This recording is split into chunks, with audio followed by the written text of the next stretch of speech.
Ваше Високопреосвещенство, митрополит Грушев, Владимир Гизевски, господин Йован, почитуван професоре на Богословскиот факултет, професор доктор Милан Георгиевич, почитувана негова презвитера, доктор Ана Георгиевич, почитувани отци, драги браќи и сестри, ви благодариме за вашето присуство. Како и минатите недели, така и ова недела продолжуваме со циклусот на предавања, се со цел да се поучиме во верата наша Христова и да извлечеме некоја pouка која што понатаму во животот целисходно ќе искористиме. Најлошо нешто е од овие предавања да излеземе празни, а јас никогаш не верувам дека тоа ќе биде така, бидејќи и самата благодат на Светиот Дух, овој храм и луѓето кои што говорат ќе придонесат за тоа да не се случи. Затоа денеска како наши гостеви ќе ги најдев професорот доктор Милан Георгиевич и неговата сопруга, презвитерата Ана Георгиевич, кои што ќе ни говорат за семејниот живот и брачната заедница на луѓето, а јас накратко прво ќе ги представам кои се тие. Професорот отец Милан Георгиевич ќе имав таја чест да ми предава и мене на Православниот Богословски факултет. Инако тој е се уште активен професор на истиот факултет, каде што ги предава предметите филозофија, пастирска психологија, православно богословие од 15 до 21 век во првиот циклус на студија, односно до дипломските студии, како и предметите средновековна филозофија, византиска филозофија и академско пишување во втори, трети циклус на студија, односно на магистерските и докторските студии. Од 2016 до 2023 година во тек на 2 мандати е продекан на нашиот факултет за меѓународна соработка. Инаку роден е во Скопје во 1981 година, а патот кон неговото високо образование го започнува токму Православниот Богословски факултет преку Софија, па се до Келн, Германија, каде што докторира. До дипломските студии на Православниот Богословски факултет Свети Климент Охридски ги завршува во 2005 година под менторство на почитуваниот професор доктор Стефан Санџаковски. Потоа преминува на Филозофскиот факултет при Софискиот универзитет во 2007 година, каде што магистрира под менторство на професор доктор Георги Каприев.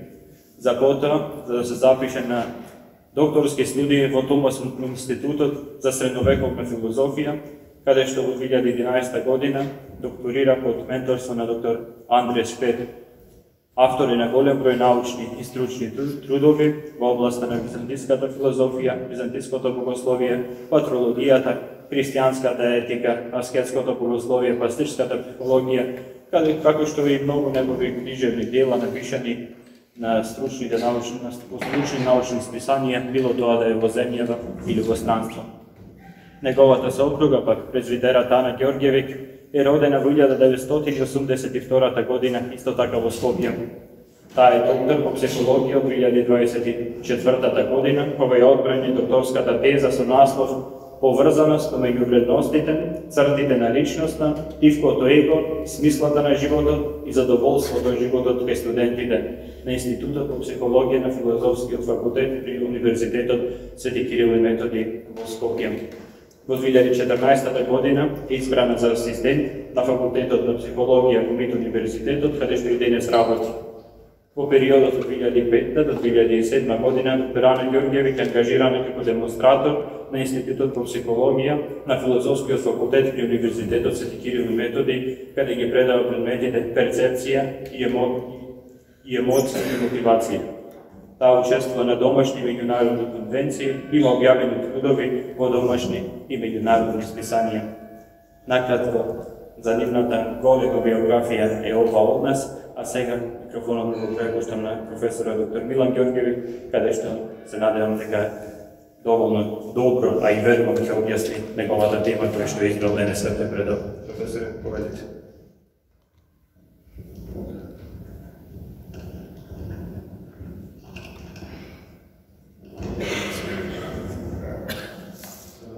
Поддржам цело време. Ќе станам на почетокот, за да можам вака сите да ги видам, но после тоа ќе седнам овде.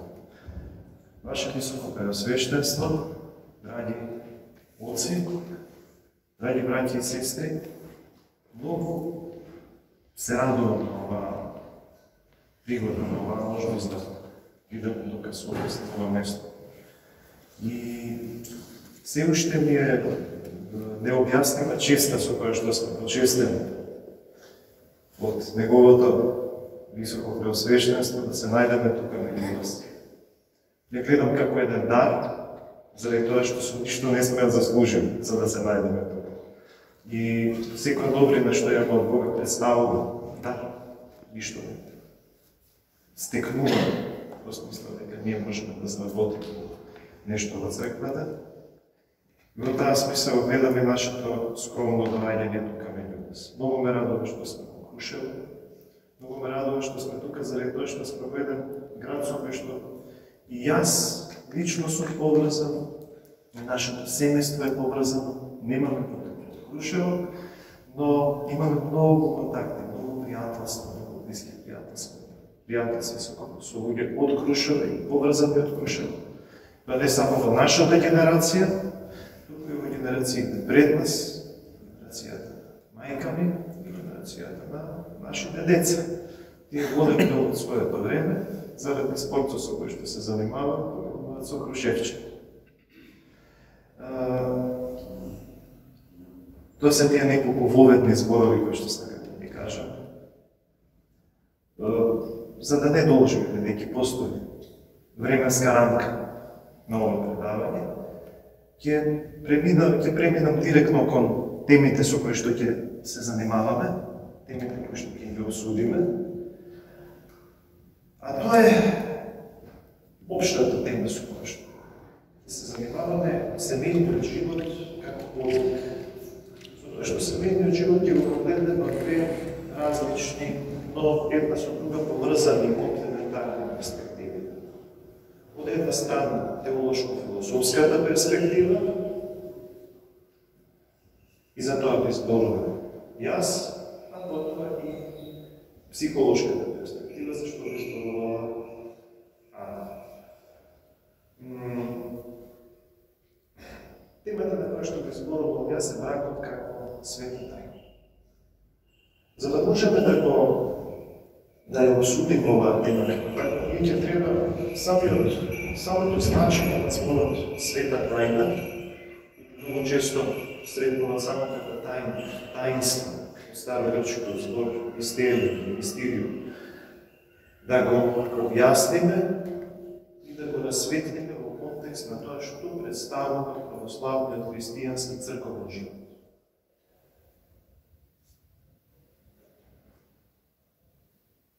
Православниот воопшто бракот представува заедница помеѓу маж и една жена, тоа е една дефиниција што ја сретнуваме на многу места. И таа дефиниција може да има различни, да доаѓа од различни позадини. Може да доаѓа од една световна позадина, световен контекст, при што бракот подразбира буквално тоа заедница, договор меѓу маж и жена, кој што е санкционирано со одреден закон, со одреден световен закон. Ќе видиме дека православниот брак не може никако да се сведе едноставно на некаков меѓусебен договор кој што ќе се официализира од страна на едни или други власти, инстанции, суди и така. Бракот е нешто много повеќе. Имаме друга перспектива. Тоа е религиската перспектива. Јас тука ќе направам една разлика меѓу религиската перспектива, општо земена, и христијанската светотаинска перспектива. Заради тоа што општо земена религиската перспектива, која што може да биде перспектива на било која религија, бракот подразбира исполнување повторно на закон, тоа нема да биде световен закон, ќе биде исполнување на одреден религијски закон. И различни религии имаат различни перспективи и начини како бракот, како заедница да го артикулираат во рамките на своите доктрини, во рамките на своите учења. Но да видиме што вели Светото Писмо и Светото предание на црквата. И даде тоа што го кажува Светото Писмо и Светото предание на црквата може да се поистовети со едното или со другото нешто што го спомнам. Беше многу интересно во текот на изминативе недели на Великиот пост, повеќе пати на литургиските беседи баш имавме таа можност да направиме разликата меѓу религиите од една страна и црквата како тело Христово од друга страна. И ние ќе видиме дека црквата како тело Христово функционира како религија, функционира во напорешната форма, ние се наоѓаме во храм, ние имаме обред. Но христијанство, православното христијанство, верата на светите отци, повторно ја намигува таа идеја за религија. Сега ќе видиме на кој начин тоа се случува. Имаме еден многу убав извод од Евангелието според Матеј, каде што Христос говори за бракот, светата. Што вели? Вели, затоа ќе остави човек татко и мајка и ќе се прилепи до жената своја и ќе бидат обата едно тело. Едно тело. Па така, ние веќе не се двајца, а едно тело. А Бог што составил човек да не разделува. И тука накратко завршуваат Христовите зборови, продолжувам нацијата на Евангелието, тие фарисеите, кога Христос ги говорел овие зборови, му рекоа: зошто тогаш Мојсеј заповеда да ја даде мажот разводно писмо и да ја напушти жена? Во одредени ситуации кои мажот посака. И Христос им одговора: заради вашите жестоки срца Мојсеј ви разрешил да ги оставате жените своји. Но во почетокот, велето, не беше така. Јас пак ви велам, оној што ќе остави својата жена освен поради пријуба и се ожени со другата, тој самиот прави пријуб. И оној што ќе се ожени со напуштена, пријуба действа.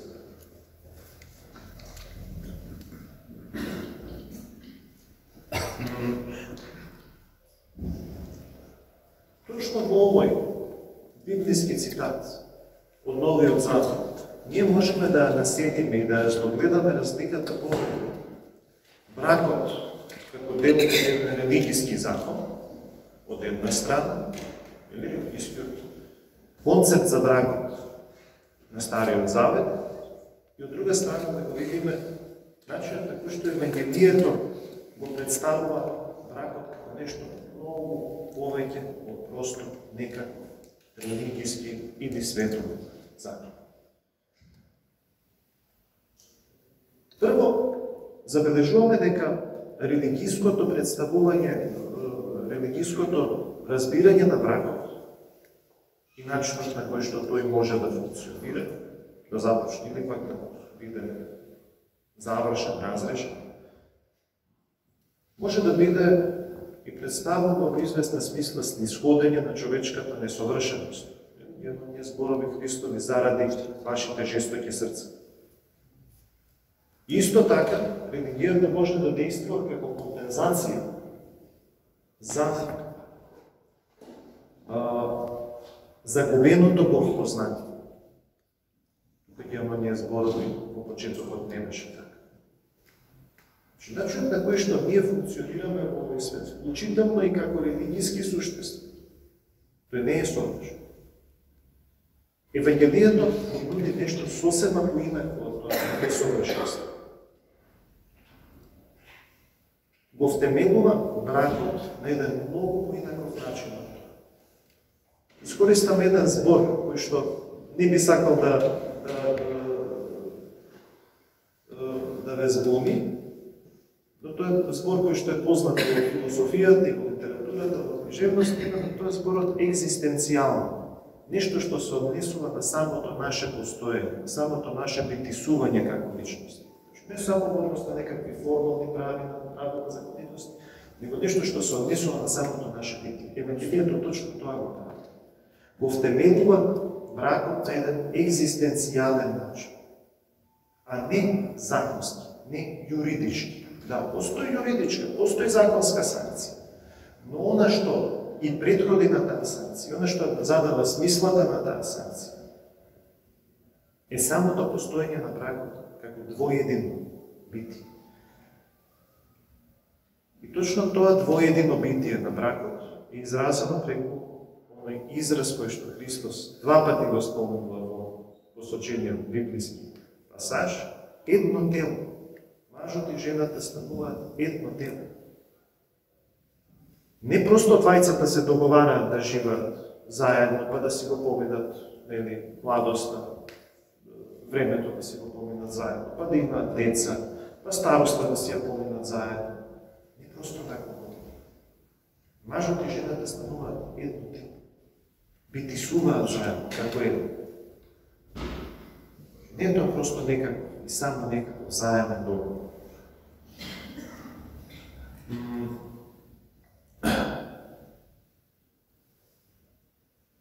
Точно од оваа перспектива, од разбирањето на бракот како едно тело, бракот како двоедино постоење на мажот и на жената, ние можеме да разбереме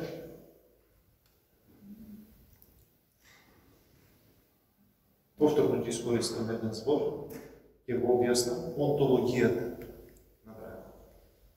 Онтологија е наука за битието, наука за начинот на кој што ние битисуваме како суштество во овој свет. И што е нашата смисла, што е нашето значење на тоа постоење, на тоа битисување.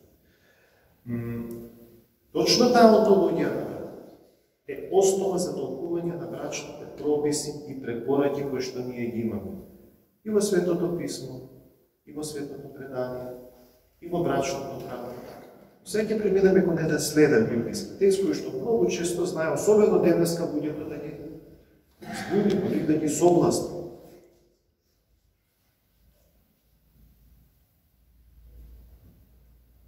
Тоа е извадок од посланието на светиот апостол Павле до Ефесијаните, 5 глава, 22-32 стих, каде што се веди следното. Ќе го прочитам прво целиот пасаж, а потоа ќе го коментирам.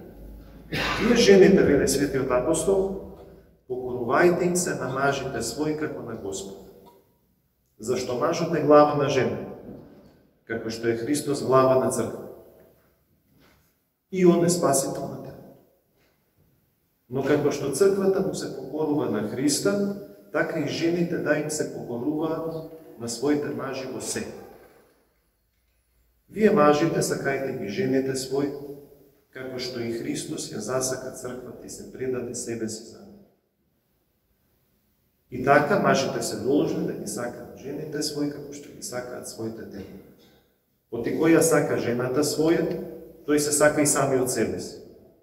Зашто никој никогаш не го намразил телото свое, туку го храни и го стоплува.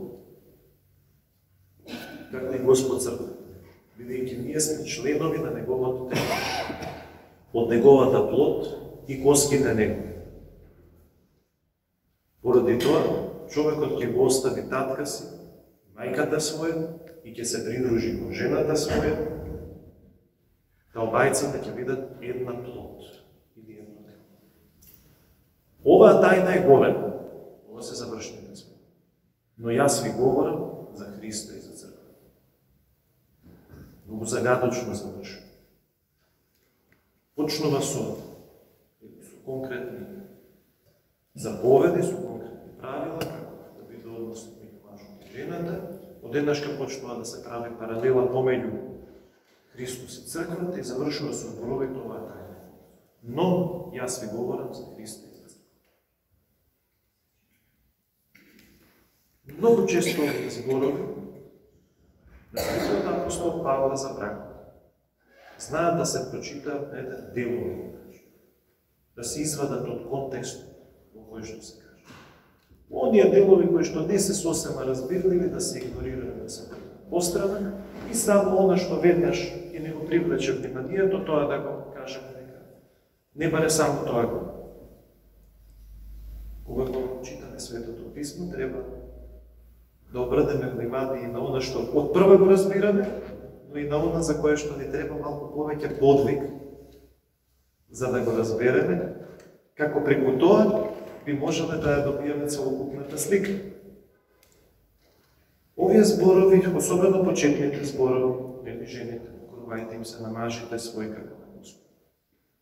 Никој може тоа да го злоупотреби и од една страна како оправдание за почитување на жените.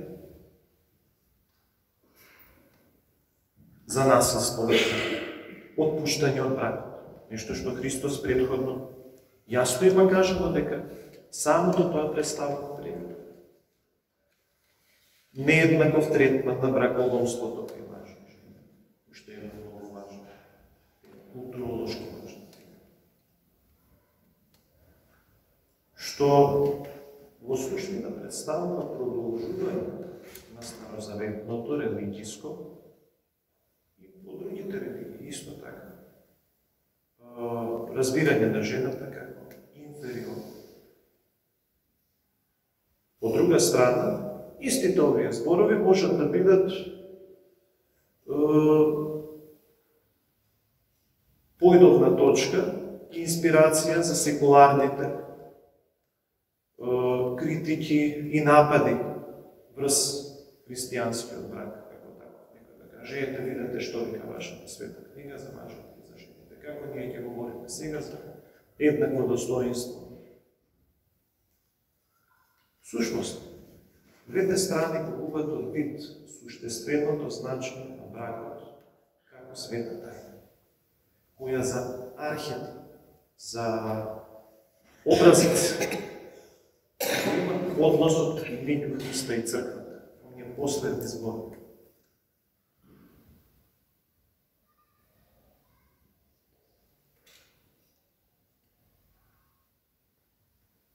Што значува светата тајна? Ќе направам мала дигресија за да го објасним. Не може до крај да се објасни.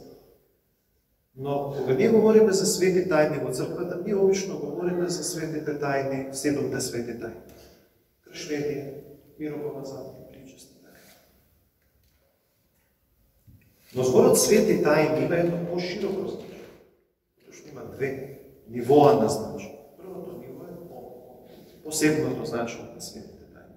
Во една поширока смисла на зборот, тоа е секое действие на црквата како заедница, како тело Христово. Внимавајте, тој е израз тело Христово. Внимавајте на него затоа што тој се повторува во различни контексти. Кога ние говориме за телото Христово, ние говориме за црквата како заедница на верните, не зборуваме за црквата како град, како храм. Но исто така и за причест. За светата причест, кога ние се причестуваме со самиот Господ и Спасител наш, ние повторно причеста именуваме како тело Христово, кое што го прима и го вкусува. Така што секое действие на тоа тело Христово, кое што сме ние тука собрани, тело Христово кое што е конституирано во светата литургија, што својата смисла добива точно од тој литургиски живот што го живееме. Секој действие наше како црква представува светата. Во една најширока смисла. Зборот трето универзално ниво, тајната Христова е самото воплотување, самото вотелувување на Бога Словото. Тоа е тајната која што е недокучива за човечкиот, недостижна за човечкиот ум, а тоа е дека несоздадениот создател на светот, универзум, и создадениот човек се соединува во личноста на Спасителот. И дека тоа соединување е дадено на сите преку црковниот живот. И дека како што Бог станува човек, така ние сме повикани да станеме да собожни, да станеме како Христос, во благодата.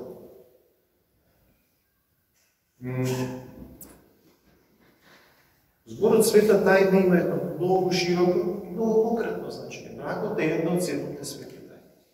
Но кога ние говориме за бракот, ние мораме сите овие нивоа на зборот света тајна да ги земеме предвид.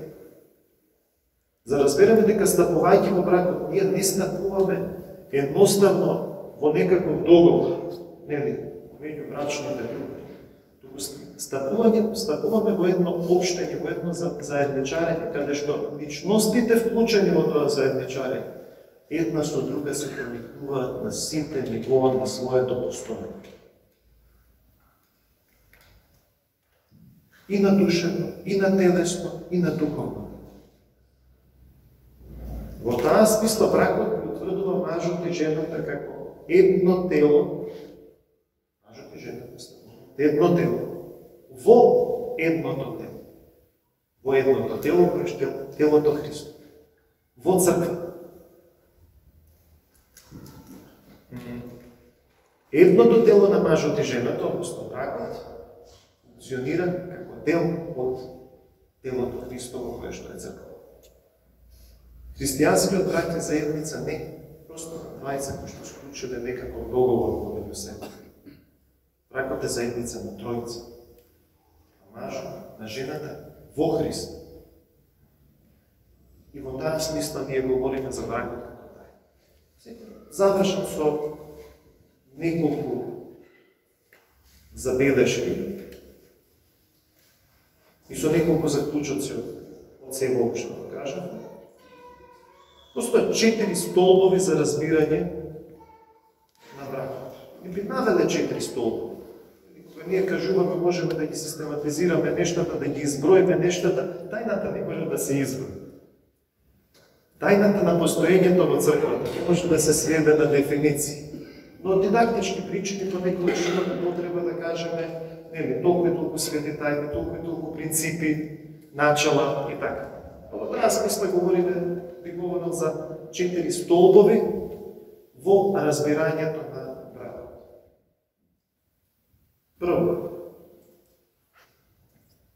Првиот столб ќе го именувам како иконичност. Икона знаете, слика, представа. Но икона не е просто слика и не е само слика. Тоа е живо присуство на оној кој што е представен на иконата во благодатта Божја. И иконичноста е принцип на постоењето во црквата. Кога светиот апостол Павле вели, но јас ви говорам за Христа и за црква, тој всушност ни кажува кој е архетипот, кој е образецот на нашиот брак, кој што е икона, слика, свештен образ на конечната стварност на црквата возглавена од Христос. Тој е првиот стол. Вториот стол е хиерархија или хиерархичност. Хиерархијата во православното предание представува општо начало за уредување на светот, за уредување на космосот. Точно заради тоа, оние почетни зборови од извадокот од посланието на светиот апостол Павле до Ефесијаните, укажуваат на постоење на одредена хиерархичност на битисувањето на бракот. Но не го кажува на субординација, не го кажува на подчиненост, по некоја световна смисла на зборот како што ние можеме да замислиме. Зошто? Заради тоа што многу јасно ни е кажано во Евангелието. Кој сака да биде прв, нека биде последен. И на сите да им биде слуга. Треба да е толку високо поставено на хиерархијата, толку поголема одговорност, толку поголема тежност, толку повеќе служеност. Еден функционален брак, не само брак, е изграден врз една таква хиерархичност. Тоа Христос им го кажува на апостолите, но тоа е нешто што се однесува на целиот поредок на битисувањето, разбрат на христијански, разбрат на евангелски начин. Евангелската хиерархија подразбира секогаш служење. Тоа служење е служење во љубов. Љубовта е врската која што овозможува таа хиерархичност да е правилна. Колку е некој повисоко во хиерархијата, толку повеќе во љубовта што ја има, по законот на љубовта, а не по просто по некој пишан закон дека има такви права и обврски, туку по силата на љубовта, ја извршува својата функција во таа заедница, конкретно на нашиот случај. Четвртиот столб веќе го спомнавме, тоа е љубовта. Љубовта е, тоа е се обединувачката сила. Имате еден прекрасен автор, непознат автор, што е подпишан со името на еден ран светител, спомнат во делата апостолска, Дионисија Ареопагит, авторот познат под името псевдо Дионисија Ареопагит, што се подпишал со неговото име неколку векови подоцна, кој што говори за љубовта. Тој вели, љубовта е се обединувачката сила, која што прави оние кои што се повисоко да се грижат за оние кои што се долу и да им снисат. Оние кои што се еднакви да обштат помеѓу себе си и оние кои што се долу да се издигнуваат кон оние кои што стојат повисоко.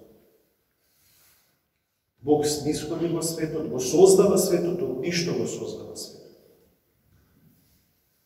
Не приморат од ништо, просто во љубов и од љубов го создава светот. Нисходи кон оние кои што се долу. Оние кои што се еднакви обштат помеѓу себе си. Како што Бог обшти совршено, како Бог Тројца. Така и луѓето обштат и се повикани да обштат во љубов. И третото ниво е издигнувањето во љубовта, оние кои што се долу да се стремат во кои што се повисоко. И во таа смисла љубовта представува се обединувачка и се показувачка сила. И конечно нешто што веќе го кажаме, тоа е таинството или светата тајна, обединувањето на двете природи во Христа, што представува извор и смисла на личното и соборното постоење на човек. Независно од патот по кој што ќе го биде благословено да се реализира себе си како личност во црква, дали тоа ќе биде патот брачниот живот, дали тоа ќе биде патот монашкиот живот. Многу често овие два пата имаат паралели, имаат чудесни, многу интересни пресликувања. Но тоа е една друга тема за која што би можело да говориме во некоја следна. Јас се извинувам ако нешто од тоа што кажам беше недоречено или недоволно јасно. Може би ќе има можност, во зависност од тоа како е организира настап, доколку има прашања да одговориме. Зборував и половно тоа што ми беше предвид. Оставам зборував на мојата пресвитера да покажем и сигнат. Благодаря.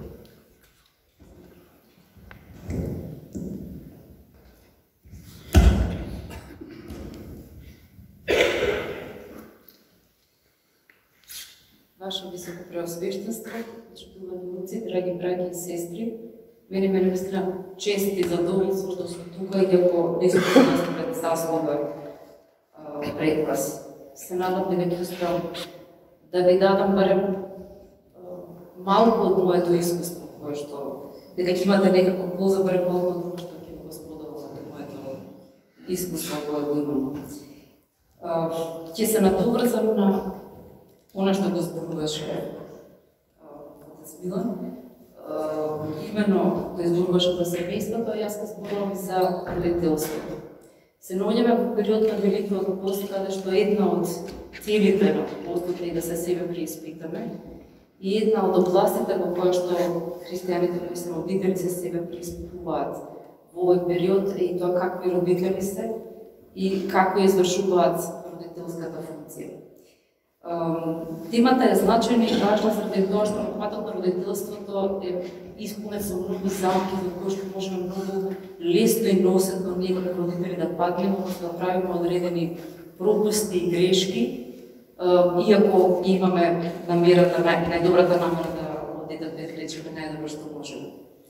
Родителството е дар од Бога, децата се дар од Бога и истовремено родителството е еден подвиг кој од личноста бара негово целосно ангажирање. Тоа ангажирање постојано 24 часа, секојдневно и тогаш кога родителот е подготвен да се справи за децата и тогаш кога родителот се соочува со потешкоти или просто уморен или зафатен или од стрес и така натаму. Затоа е и подвиг родителството, бидејќи бараш лично општење со децата буквално постојано во тој период кога децата живеат со нас. И неслучено го нагласувам во период кога децата живеат со нас заради тоа што родителите се одговорни за формирањето на личноста на детето во одреден период. Родителската грижа за децата има свој почеток, но има и свој крај во одредена точка. Тоа не значи дека крај на љубовта, родителската љубов никогаш не завршува. Но грижата за децата е сепак има одреден ограничен период во кој што таа треба да биде продолжена. И понатаму една од целите на родителството е да ги осамостои, помогне на децата да се осамостојат и да понатаму функционираат самостојно како личности. Всушност, двете цели кои што ги има родителството е да им даде на децата корени, да им даде крила, односно да им даде подпора, да им даде подлога, да им даде топол дом, да им даде сигурност, прифаќање, да знаат кои се, што се, да се почувствуваат сакани и истовремено да се осамостојат тогаш кога ќе дојде време за нивно самостојување. Родителот има огромна одговорност да децата наистина израснат во здраве, во добродетелни личности, да израснат во христијани и да имаат одреден од родителскиот однос зависи каков однос ќе изгради понатаму личноста кон себе си, кон другите, кон Бога, кон светот што ја окружува. Едниот столб кој што го гради родителството, тоа е љубовта. Децата се плод на родителската љубов и љубовта која што Христос ја покажува кон нас, ни е образ за тоа каква љубов треба ние да покажеме кон нашите деца. Првиот аспект на таа љубов е безусловноста. Нас Христос не сака не по наша заслуга, не заради тоа што сме фигурни, туку заради тоа што е оној кој уме да не љуби безусловно. И тоа е нешто што ние како родители треба да се погледаме на Христос, кога ќе го добиеме детето како дар, да го прифатиме и сакаме безусловно. Не затоа што е машко или женско или има одредени карактеристики или таланти и така натаму, туку просто заради тоа што е од Бога даден дар. Оние кои што ја доживеале таа, кои што ја доживеале тоа прифаќање, понатаму можат и да ја дадат таа, понатаму можат и да разменуваат и да градат еден однос од другите кој што е топол, кој што е пон со разбирање, кој што е равноправен. Оние кои не ја доживеале таа љубов имаат секогаш тенденција да се поставуваат пониско или повисоко од другите, да градат еден неравноправен однос од другите. Но давањето на родителската љубов не е лишена од одредени замки кои што може таа љубов да ги има, односно од одредени, да ги наречам, аномалии на таа родителска љубов. Една неретка аномалија е кога родителот ги гледа само добрите страни кај своето дете и има тенденција да прави идол од своето дете. Секој своето дете што е добро да може да го види веднаш, се што е можеби проблематично или не толку добро да го отпише, да го негира, едноставно да не го забележува или да не прифаќа дека тоа е некоја карактеристика која што неговото дете има. Преценувањето на сопственото дете е една од замките во која што родителот може да западне и таа му носи штета на прецена на детето и тоа на долгорочен план. Детето кое што е растено во средина каде што секој пат за се е оправдано, кога секој пат за се добива поддршка, кога секој пат безусловно неговото однесување е оправдано и тоа што не треба да биде оправдано, продолжува така да се однесува и кога ќе излезе надвор од своето семејство, кога ќе се сретне со врсниците, кога ќе се сретне со другите луѓе надвор. И тогаш се согледува тогаш се согледуваат тие штетни последици кои што ваквиот тип на добиена љубов детето ги има, односно личноста која што ќе се соочи со реалноста, кога ќе се соочи дека таа не е толку способна од другите, паметна од другите, исклучувајќи што претходно била растена во своето семејство, има потешкотија да изгради равноправен однос од другите, има потешкотија да прифати дека таа не е, дека таа е подеднакво важна и значајна како другите. Вториот тип на родителска аномалија на родителската група може да биде подценувањето. И тоа не е реткост, не е редок случај. Родителите понекогаш ги гледат само оние нешта кои што се некаква слабост или недостаток, или постојано повторуваат моделите како за некоја работа греши или некоја работа не ја прави доволно добро, ги потенцираат токму оние нешта кои што се кај него слабост, не нагасувајќи ги неговите добри страни. И ова е проблематично заради тоа што во таков случај пак детето ги гради една слика за себе која што е негативна и која што не му дава можност да ги види талантите кои што ги има, не му дава можност да види кои се добри страни самото тоа ги поседува. Друг проблем кој што може да настане од неадекватно преживената љубов, тоа е постојаното успоредување на децата со другите деца. Кога родителот постојано го споредува, види какви се другите, каков си ти, во каков и да е однос, без разлика дали го подценува или го подценува по тоа споредба, види колку се другите сите умни, само ти си неимирен. Или обратно, каже само види колку си ти умен за разлика од следови што не се умни. Во двата случаи го дава една погрешна порака на детето, заради тоа што во двата случаи детето гради една слика за себе која што е или над другите или под другите, но никако равноправно со другите. И во крајна сметка и не е реално. Во Светото писмо имаме доволно примери каде што токму таа споредба е прикажана колку има негативни последици. Митерот и фарисеот или двајцата браќа каде што мајката бара да седнат од левата и од десната страна, да не видат како другите него да седат лево од десно и Христос нели не знаете што барате.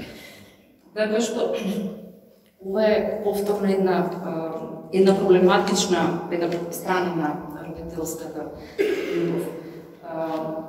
Уште еден аспект има кој што е поврзан со љубовта, кој што може да биде проблематичен, тоа е неможноста на родителите да прифатат дека детето расте, дека детето се осамостојува, загрижува од домот и дека повеќе нема потреба од грижа онаква како што има кога детето било мало.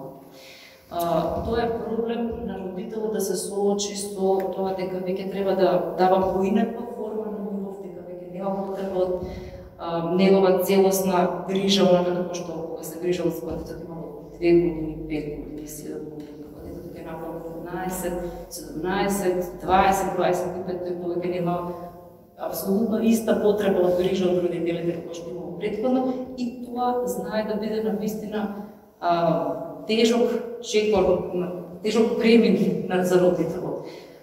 Да се премине во нова фаза во која што функционира семејството, така наречено психологијата празно гнездо, каде што веќе децата се самостојни и го напуштиле родителскиот дом и исто така еден проблематичен аспект. Понекогаш луѓето не сакаат да ги пуштат своите деца да пораснат и сосема ненамерно и сосема несвесно тие понатаму се грижат за нив исто како кога тие биле мали деца, иако тие се веќе пораснати и се веќе самостојни личности. Но љубовта само по себе, иако е неопходна, иако е основна, таа не е доволна за да се воспита една здрава личност. Вториот столб на воспитувањето или на родителството тоа е дисциплината. Зошто толку дисциплината? Кога детето ќе се роди, дека детето е мало, принципот по кој што детето функционира, тоа е принципот на задоволство. Детето има тенденција да ги прави оние нешта кои му носат пријатност, да ги носат задоволство и во на детска возраст тоа се интерпретира на следниот начин. Тоа што ми е пријатно, тоа е добро, тоа што не ми е пријатно, тоа е лошо. И децата немаат кочница кога станува збор за тоа што им е имаат природна кочница, односно тоа што им е пријатно, и немаат природен импулс да го прават нештото кое што не е природно, не е пријатно. На што мислам? Додека се децата мали, на нив им е пријатно да се играат, да јадат сладки работи, да поминуваат многу време во пријатни активности и се тоа добро и убаво, но истовремено ако ги оставаме децата да го прават само тоа што е пријатно, ти нема да научат да се ги собираат играчките, нема да научат да се ги мијат зъбите, нема да научат да се го местат кревето.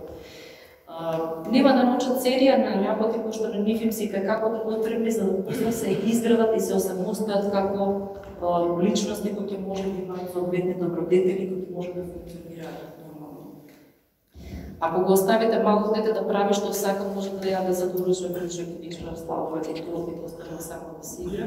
Но родителот е тој кој што треба да постави одредени граници, кои што треба да му помогне на самото дете да изгради свој натрешен родител и да знае да има одредена контрола врз своите импулси, врз своите нагони.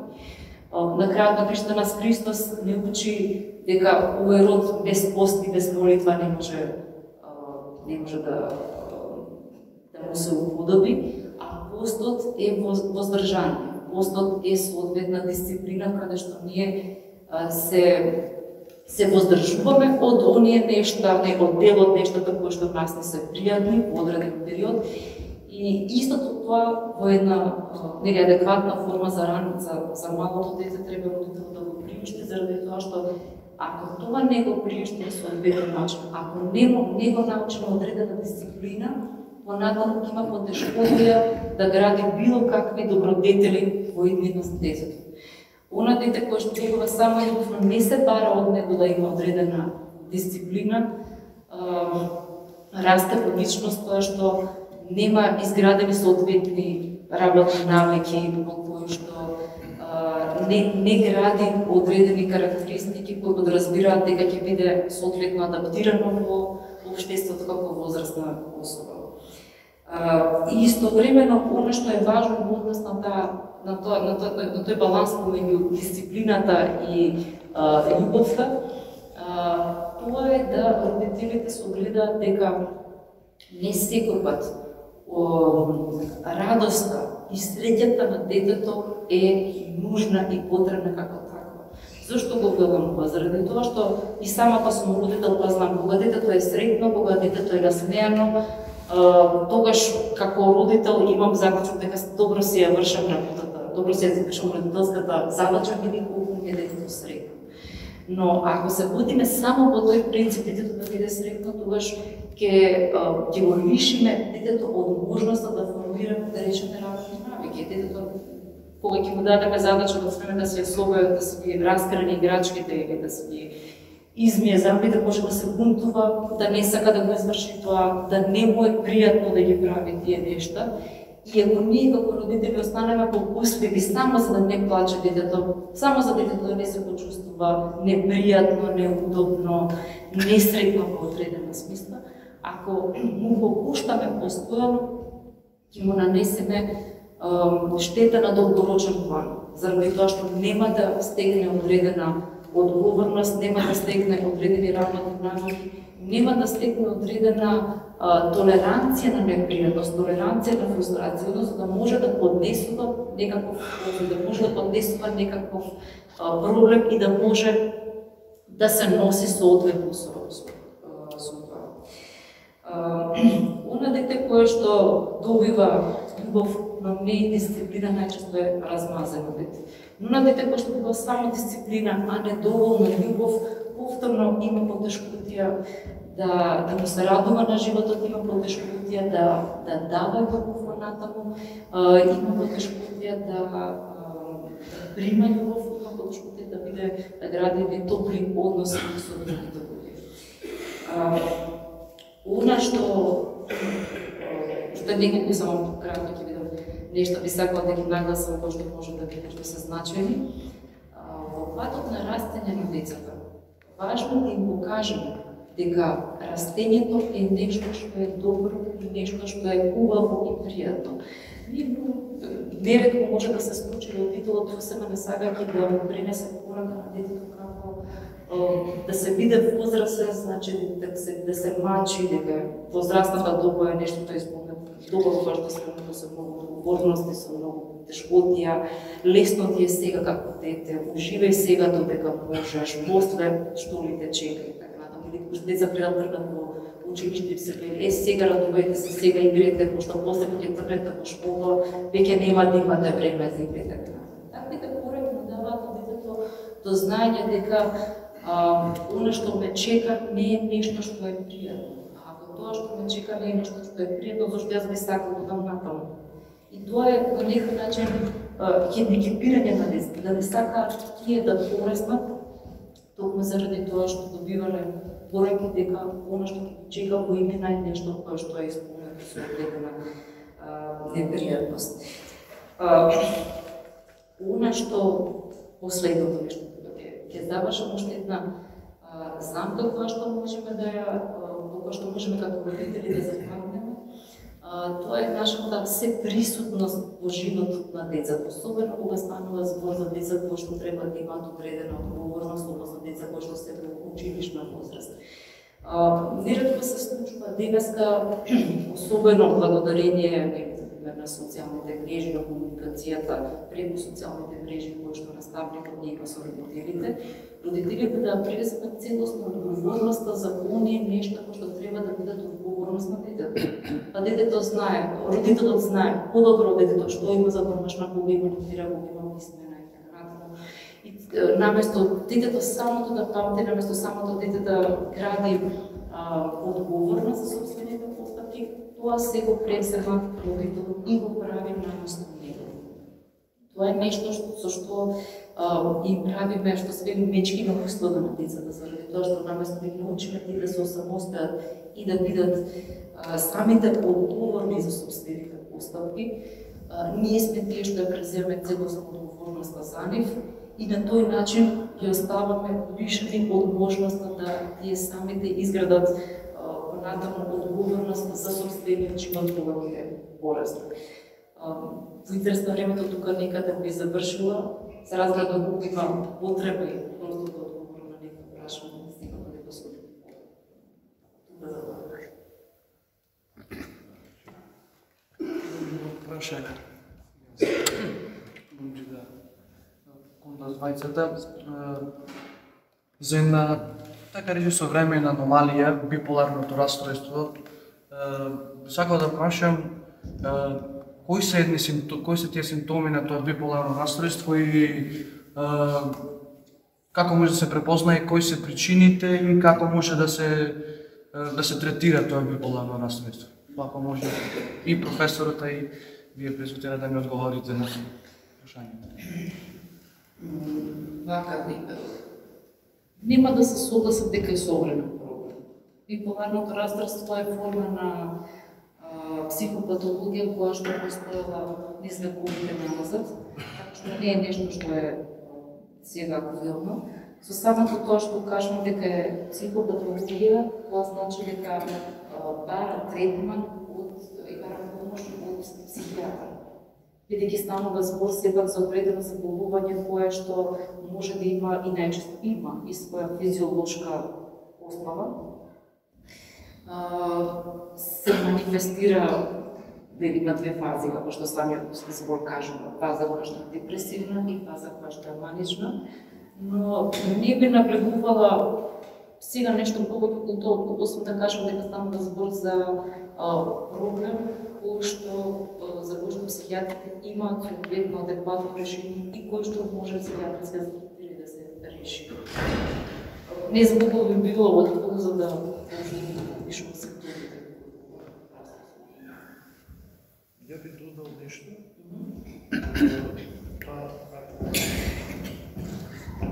Сметаш дека има потреба да ме коригираш. Тоа што сепак јас не сум на свој терен кога зборуваме за овие директно психолошки, особено психијатриски. Но многу често, барем некој искуство што може да се кај постои страх од биполарното расстройство кај луѓе се јавува. Мислам дека тоа на ниво на неврози, на едно невротично ниво, каде што луѓе се буквално имаат страх дека заради одреден начин на тоа како особено како се чувствуваат и како се движат чувствата во нив, се јавува страх кај нив дека можеби се наоѓаат во таква состојба. Всушност, самите имаат проблем побрзо со некои потешкоти од неврозите. Значи има разлика меѓу неврозите и психозите. Психозите се апсолутно медицинска состојба која што треба да се третира медицински, додека невротските состојби се веќе нешто друго и тие подлежат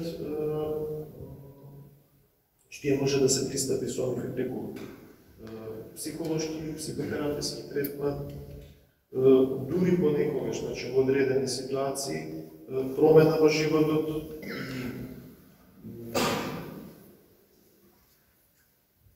како да го именувам, стабилизирањето на начинот на живење, на личноста може да помогне тие состојби, со невротски тип, да се надат. Стабилизирање на начинот на живење, како свештеник на прво место подразбира водење на редовен духовен живот. Но, повторно велам, сето тоа се индивидуални ситуации, каде што вие не можете да дадете еден одговор на апстрактно прашање, без конкретната личност и конкретниот човек кој што страда од таква состојба или од таква страда.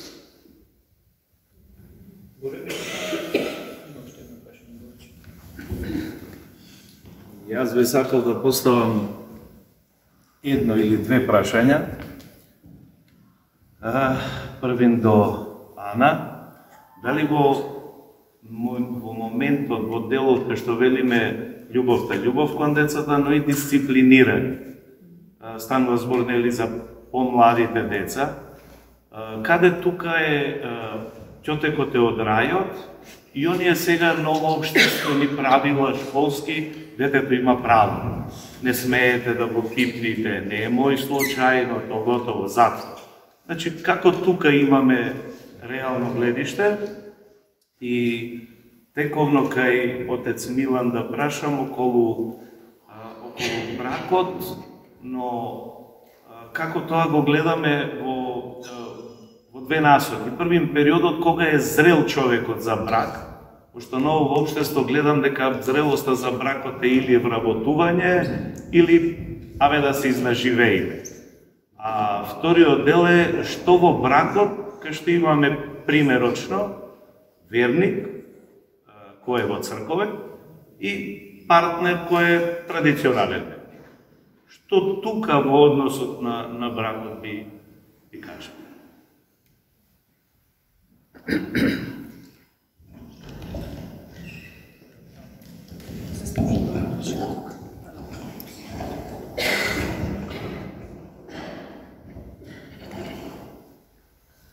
Би рекла дека се станува збор за две крајности. Воспитувањето исклучиво се ќутек на децата нема да вроди со соодветен плод, заради тоа што тоа не е принципот на љубовта. Нас Христос не покажал поинаква љубов. Тој седел со грешници, јадел со нив, не применувал такви методи на воспитување, не применувал такви методи на давање на покажување на љубов.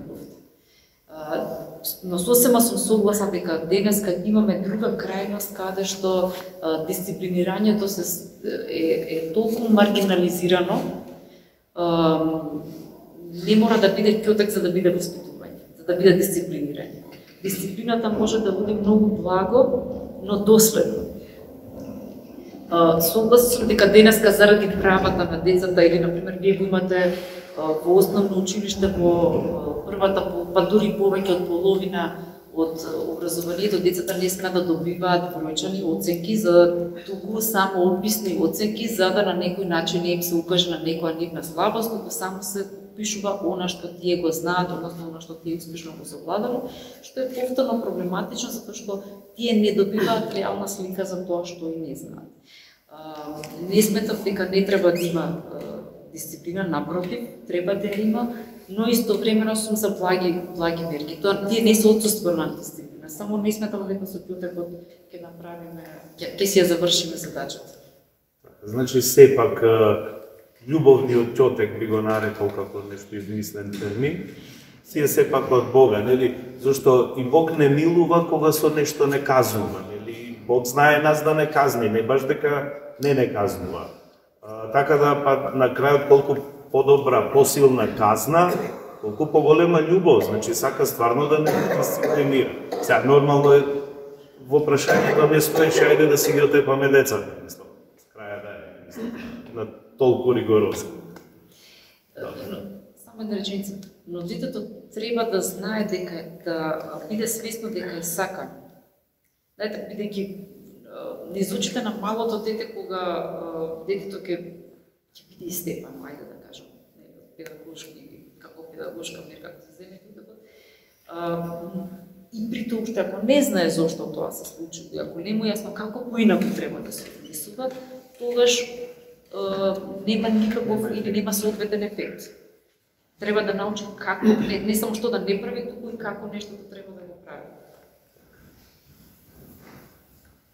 Имаше прашање опатено директно до мене, ама јас сакам да реферирам уште нешто да кажам на оваа тема. Имате два начини на воспитување. Сигурно има и повеќе, а мене на два ми текнува се. Едниот начин е децата да прават или да не прават добри или лоши работи, заради тоа што ќе бидат наградени или ќе бидат казнени. И како да ги дресират. Куче имаме дома, се знае како. Со награди, со казни, оно учи да седи, оди, преврти се, тоа не сме го научили ништо со 3 да седи кучето, ама има еден куп техники што можете да го научите кучето со награди и со казни. И детето што вие го учите на таков начин, ги прави работите само или за да биде награден, или за да не биде казнен. Сега има уште нешто. Вториот начин не е детето да гледа во вас. Дали ќе му кажете браво, или ќе изеде ќотек, туку детето да разбере зошто некои работи му ги кажувате дека се добри, а некои работи му ги кажувате дека се лоши. Понекогаш со нив, со поголемите, со Симеон, со Тиркан, со Стефан и со Софија, ќе излезат некаде, дали помало, дали возат точак некаде, подалеку ќе отидат со деца. Јас не велам, јас не ве гледам. Вие можете да ми кажете дека вие сте внимавале, дека се било добро, а сте јуреле вака преку улица на црква. Со точка. Велам, јас не ве гледам. Јас сакам вие да разберете зошто треба да застанеш и да внимаваш и што е смислата на таа родителска наредба. Што не ти да ме слушаш просто заради тоа да не излезеш ќотекот мене. Затоа што кога мене ќе ме нема, кога јас нема да те видам, тоа ќотекот исто ќе го нема и тогаш тој ќе може да прави што сака. Заради тоа ќотекот не е решен.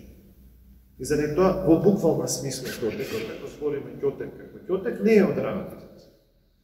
Оно што од рајот избезено, оно што кажуваше Ана, а тоа е дека треба да има правила, кои што ќе се почитуваат од сите, и од родителите и од децата. Родителите се прими. Родителот мора да биде пример. Ако наложуваш правило на дете, тоаш можеш да бидеш сам пример за тоа дека ти почитуваш одредени правила. Многу е битна таа образна функција на родител.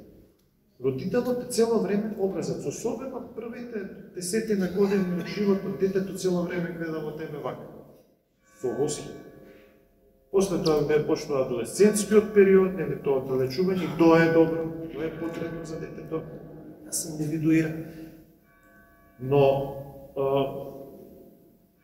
ние не можеме да го кажеме на детето прави така и така, заради тоа што снапот излезено време. Не прави така и така, заради тоа што тоа има смисла.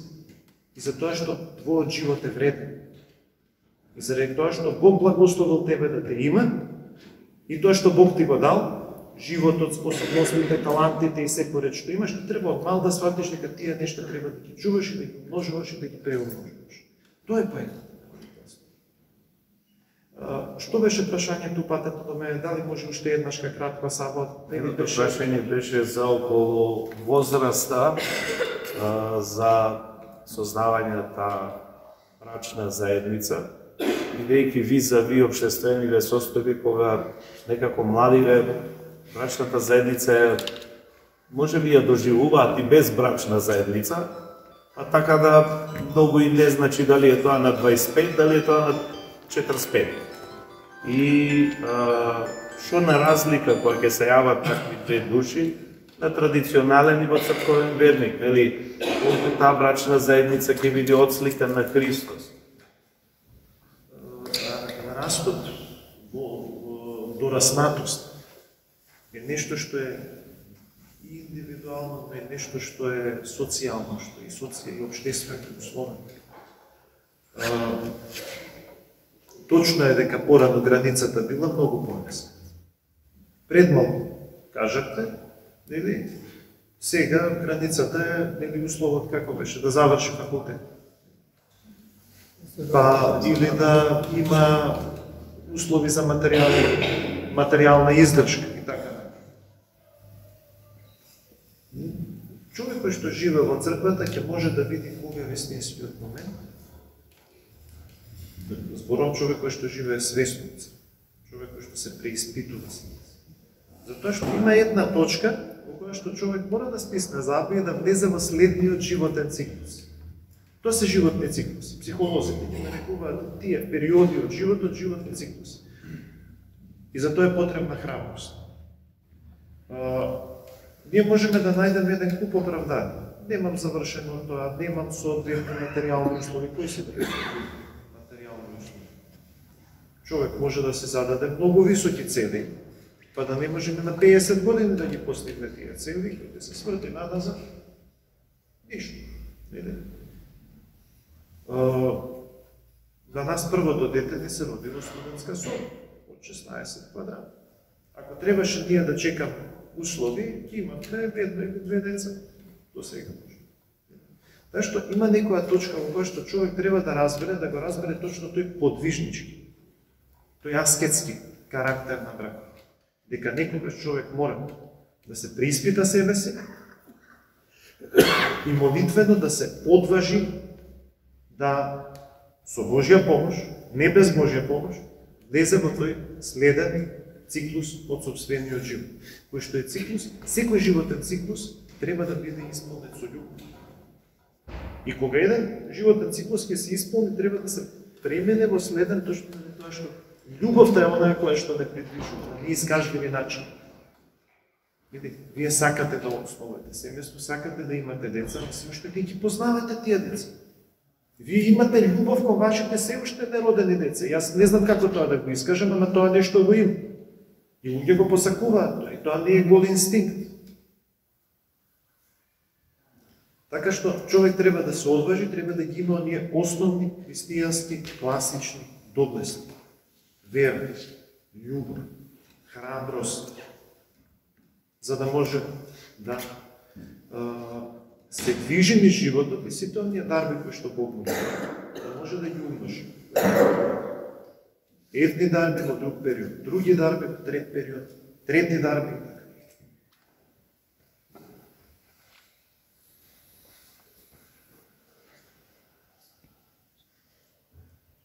Јас имам едно прашање. Ме интересира прашањето за постот на дечињата. Од кога тие треба да постат и како треба да биде односот на родителот кон тоа прашање? Има некоја груба граница која што е завадена, се вели од 12 години, мислам дека е така нешто. Да, но јас не би се држал за конкретни повторно такви строги разграничувања.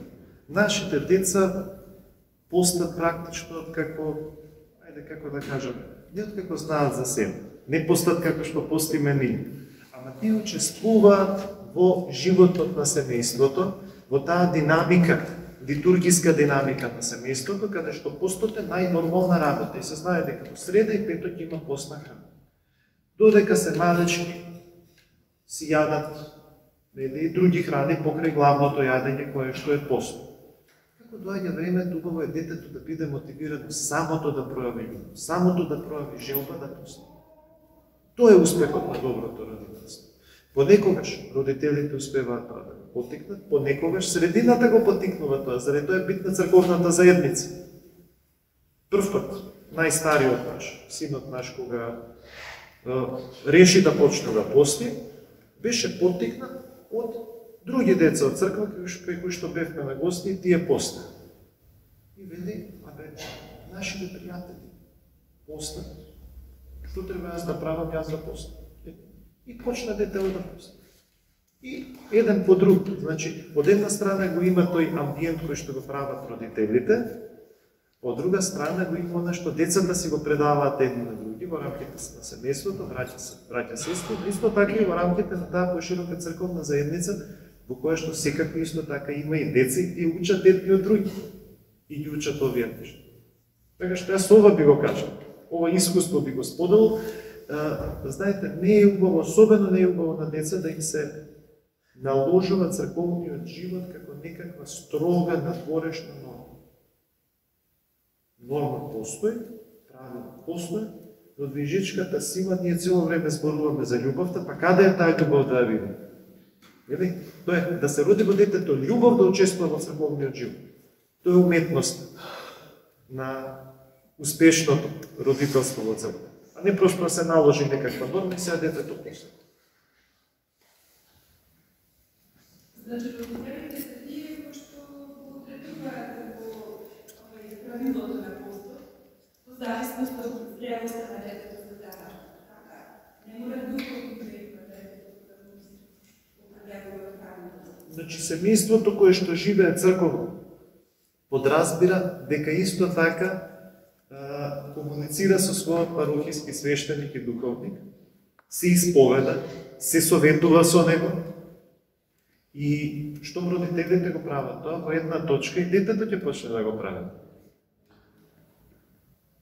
Заради тоа преска кажав, родителите треба да бидат образец за своите деца. Тоа што го прават родителите, повика децата ќе го прифаќаат како идеал што и самите сакаат да го постигнат и врват во тој правец. И си дозволам само уште нешто, без Ана кажа нешто. Љубов без дисциплина и дисциплина без љубов.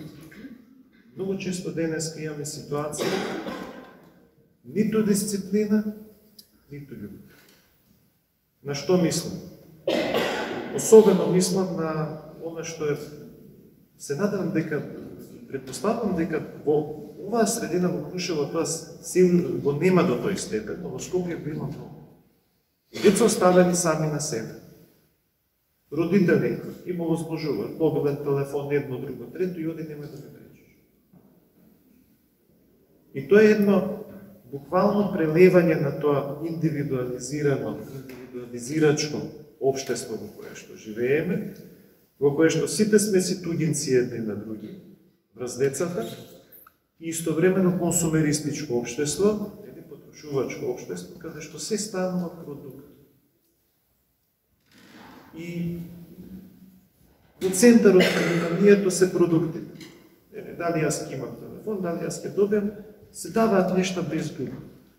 Се даваат нешто без смисла.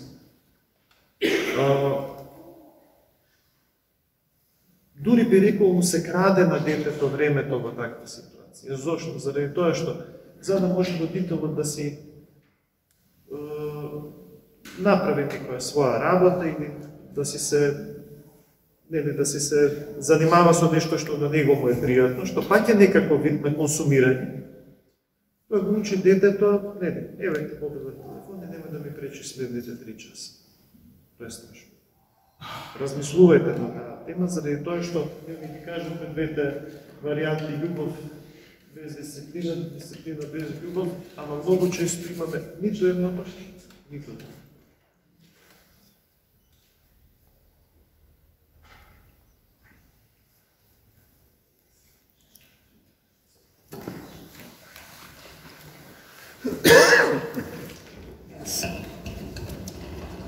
Честа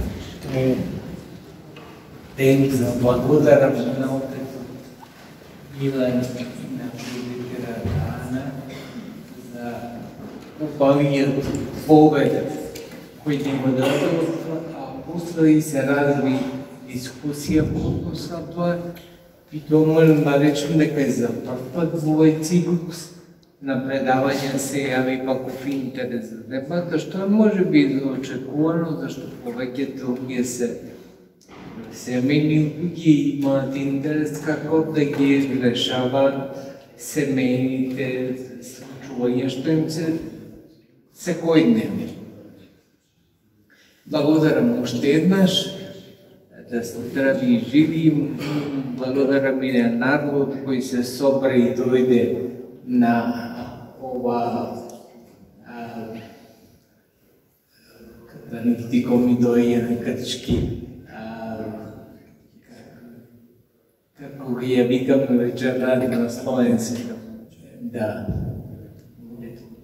умилителна вечерта и се надевам дека овој циклус уште едно предавање имаме наредната недела и завршуваме во период на 40-та, меѓутоа според интересот кој укажувате, се надеваме дека и во наредните години имаме истиот распоред со теми кои ќе бидат интересни за сите. Благодарам уште еднаш, да се живи, мир и благослов.